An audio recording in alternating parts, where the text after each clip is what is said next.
few social issues, because students are really interested in particular social issues. So the standard one is marijuana reform or drug reform in general. What do you think? Yeah. No, against, right? And I suppose that comes through from my criminal law background rather than my time in West Auckland. But, you know, I just think it's all very well. At a liberal intellectual level, I can understand the arguments for reform and for decriminalisation. But actually, when you get out into vast swathes of the Bay of Plenty, So in it theory, is a really... in theory it might work, in practice it's a bad thing. That's basically it. Okay, what about the purchase age of alcohol? I would probably raise it. Yeah, I would probably raise it. Across the board to 20? Yeah, I would. I mean, if you look at all the evidence that the select committee I was on, it's all for raising, right? I mean, there's no... So if you take an evidence-based approach, and I must admit I don't always do that, sometimes it's values-based, but on evidence, it's a no-brainer. Okay, but 20 is high enough? Yeah, I think it is. Yeah, I think it is. I mean, look, I practically understand that there are 19-year-olds that drink, but I think, again, if you look, and I was one of them, right? Yeah. But I think if you look, again, at the evidence in terms of the 14, 15, 16-year-olds that drink and the problems, they're raising it as a way of dealing with that to some extent. Okay, so you kind of have the same argument I think we've had a few times here, that it's kind of okay, maybe a blind eye could be turned to those people that are under the age of 20, but if you lower the purchase age down to 18, you're then turning a blind eye to some extent, 17, yeah. And I know that's and not neat, and I know people will be critical of that, and I think that's the reality. I mean, I think lowering the purchase age has shown in the US, there's very clear evidence on this in terms of driving stats, that, you know, you lower it, you end up with much younger drinking, and that's not a good thing. Gay marriage? Can I jump in? Oh, yeah, we've got a correction here. There's actually a lot of evidence that says our increase in the drinking age and the across-the-board national drinking age has actually made things worse because it's made it a taboo, and people find a way to get in there and drink and cause more problems. There's more alcoholism, there's probably more emergencies because people don't seek help. So I would actually take issue with that. Well, I'm thinking of, I hear you say, I'm thinking of Professor Babor, who's sort of an American, probably the most preeminent alcohol academic in the world, and he says what happened when they raised the age to 21 across the board in America is the accidents for 14, 15, 16-year-olds just dropped away, and it's a convincing argument that he makes that it does make a difference. It's a lot more than legislating, though. I mean, if you take just the American exchange students who are under 21 in Dunedin and their attitude to drinking as an example, like, it's a cultural thing. Totally you need to learn how to drink. Totally agree. So they need to learn how to drink. I like that. So that's an interesting question. I mean, I take your pragmatic arguments, and they have a lot of merit. But just thinking sort of freely for a moment, what about in some sort of European or Mediterranean countries where there's in some places no drinking age, but young people just tend to not drink because it's a cultural thing. Would you be happy with that sort of scenario if it could exist? I would if it could exist, right? Yeah. But that was the Sir Geoffrey Palmer argument back in the late 80s, that we were going to become sort of this Riviera type South Pacific place where people quaffed a little red wine with lunch, but sadly that hasn't eventuated necessarily. So yeah, if we could culturally be there, I would, but I agree with the point raised. It is deeply cultural, and a lot of New Zealanders just need to grow up. Okay. Actually, I have a follow-on question to take in a way. Like, I feel like a lot of the time New Zealand compares itself outward all the time, and that is an example, saying we could be like Europe, but also we say we could be like Australia a lot, and why? That's my question. Be like Australia. Why are we Australia. obsessed with being like Australia? Yeah, I agree. I couldn't live in Australia long term, right?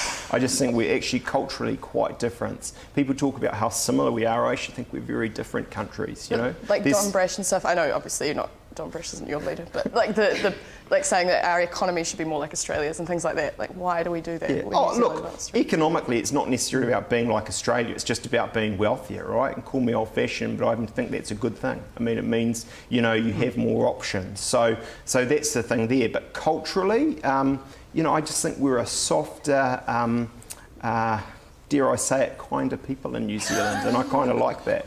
Okay, so another moral question, gay marriage. Yeah, not sure. I certainly am interested in the gay adoption issue. Okay. And I think we in course, need to have a systematic reform of adoption laws in general. I mean, we sort of adopt 200 people in New Zealand at the moment, children in New Zealand at the moment. So I think there's real issues there, and I'd be prepared to look at that. Gay marriage, I mean, I am hedging my bets, but I'd want to sort of think about it and think it through. Okay, civil unions? You're happy with? Yeah, relaxed about that. Okay. What about fashion? Fashion. Now, you've made a few statements in the past about the decline in fashion sense of politicians. Well, this was trackies in Parliament. I've dressed up a bit more. I like this. I like this. This is good. Precisely because you come along. I did bring my tie. But I note the red. I note the red socks, though, mate. Oh, yes. Nonetheless, so. How important is it to you for politicians to be wearing ties and looking proper? Is that? I do look again. Maybe it's it's the Tory and West Auckland syndrome or something. You can analyse it later, but I do think that you should dress like what you are, right? Yeah. And I feel it's a privilege to be a member of Parliament. I know this is, some will say, what an idiot, right? But I think it's a privilege to be an MP, and I want to dress like it's a privilege, right? So, to some extent, makes me sound like a 70-year-old, not a 35-year-old, but you know what? Actually, when we're in Parliament, we should look like members of Parliament representing the privilege that is. So what about some of those that might say, myself included, in fact, that's all a bit arcane, and shouldn't it be the people's sort of representation or, forum where everyday people can come along and, maybe you're suggesting some arcane sort of elitist But I think you would also argue that actually we're not everyday people, right? In the sense that we are members of Parliament, we get paid a lot more than average New Zealanders. Dare I say it, we have the perks of office, which I think are absolutely necessary. Actually, I need to be able to fly to Dunedin and so on and so forth. But we're not ordinary New Zealanders at one level. We are members of Parliament. We're in the House of Representatives. And I think, personally, if I turned up in an Aloha shirt, would I be taking the dignity and the seriousness of the office that I've got seriously? I don't think I would be. Okay, so who are the best dressed people, apart from yourself in Parliament? I have to think long and hard. This is the bit where this is the headline coming here, I can see it. Look, I think actually, with all those wanting to get into cabinet comments, so John Key is actually a good dresser, right? He has a good suit. He gets it from RJB, I think it is, in Auckland. He's a good dresser. Okay, actually, there seems to be a divide on Tony Ryle. What's your, thumbs up or thumbs down?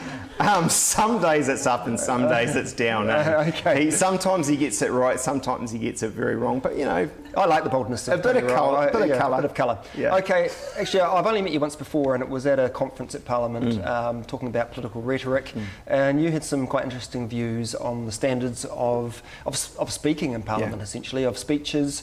And I just wondered if you could talk about that some more, about who does it well, who does it badly, especially in terms of parties. So I think the basic point that I'm trying to make is, look, the culture of Parliament is an oral one. To some extent, the Greens, Māori Party have gotten away from that a bit, where they have a pre-prepared written speech. But actually, I think the most powerful speech is one from the heart, not an academic exercise where you're really sort of conveying some points. As I said at the conference, because Shane Jones was there, but also I do genuinely think at his best he's very, very good, right? And I remember at that conference we were at, he talked about 2 or 3 points. But if 2 or 3 points, really get to the pith of an issue. So he is exceptional. On our side, Chris Finlayson can be very, very good. Jerry Brownlee can be, on a good day, he's unbeatable. So there are still those aspects, but I do think it's sad that we sort of have got down to this kind of pre-prepared speech thing. So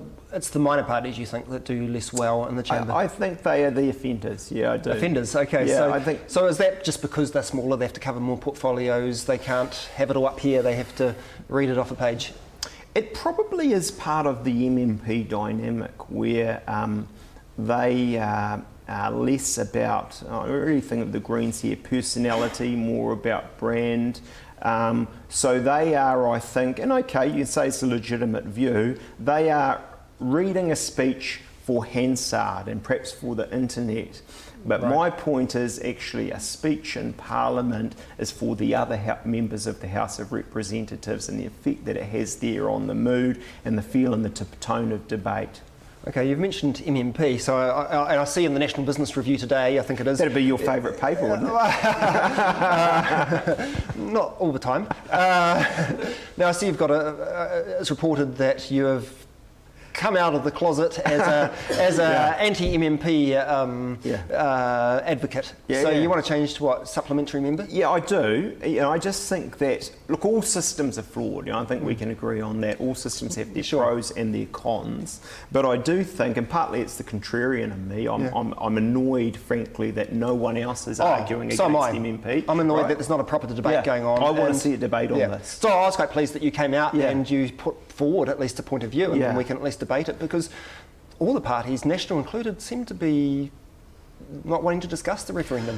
Look, I think it's so. If you look at the left, Labor and the Greens really have a block voice for MMP. Okay, and I think that personally is sad. It's not an official line, is it, between those? Look, I think it verges on that. Okay. Actually, I can think of, and this is admittedly second hand, but I know of one or two Labor MPs who I think have views different to or less supportive of MMP, but they feel very much that they can't go along with that. I mean, I think in our party, look, I think you will hear a range of views. I don't think anyone's sort of taken the time, a journalist hasn't gone around with the mic and asked people. I think you would have a genuine spectrum of views. Right. So, I mean, that's a good point. Are the media not really coming up to the level on the referendum? Are they not exploring it enough? I think there's a number of things going on here. I mean, one of them is, and I'm not trying to sort of give you a party vote national broadcast, but I do think we've had stable, good government for 3 years. You can worry about the pros and cons.